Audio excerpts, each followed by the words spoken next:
रसूल नाना बाबा अलीए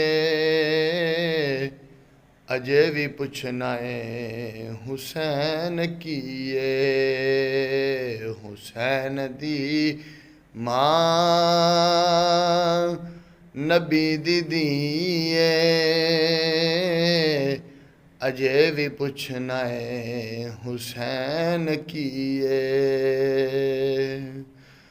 हुसैन गोदे नबी च पलिया तीसरा है इमाम जलिया। हुसैन पंज तन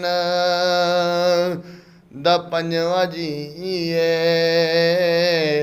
अजे भी पुछना है हुसैन कीए। रसूल नाना बाबा अलीए अजे भी पुछना है हुसैन कीए।